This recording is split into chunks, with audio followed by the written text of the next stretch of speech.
নমস্কার বন্ধুরা, আমি চলে এসেছি গোপাল মাঠ থেকে অন্ডাল যাওয়ার যে রাস্তা তার মধ্যে আগোয়া শ্মশানে।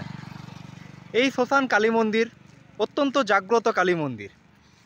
এই যে সব যাত্রীদের বিশ্রামস্থল এটা। ওই যে দূরে টিনের একটা শেড দেখা যাচ্ছে, ওইখানে দাহ কার্য সম্পন্ন করা হয়।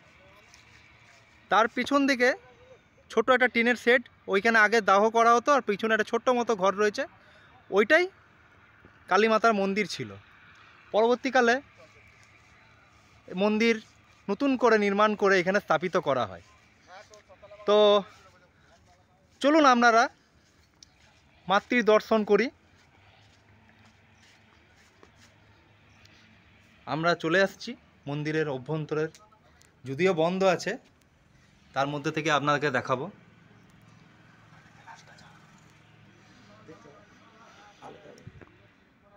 এই যে শ্মশান কালী মূর্তি, ভয়ঙ্করীর মধ্যে শুভঙ্করী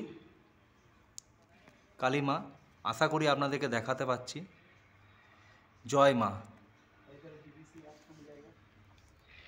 এই সাইডটাতে মানে রাত্রেবেলায় জায়গাটা পুরো নির্ঝুম থাকে, চারিদিক একদম নির্ঝুম।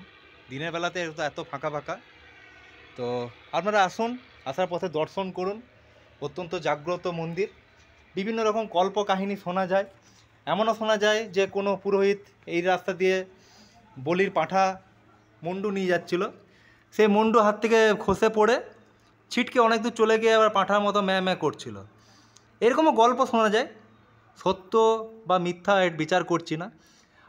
মা কালী, তার সাথে মা তারা মায়ের মূর্তি রয়েছে। জয় মা।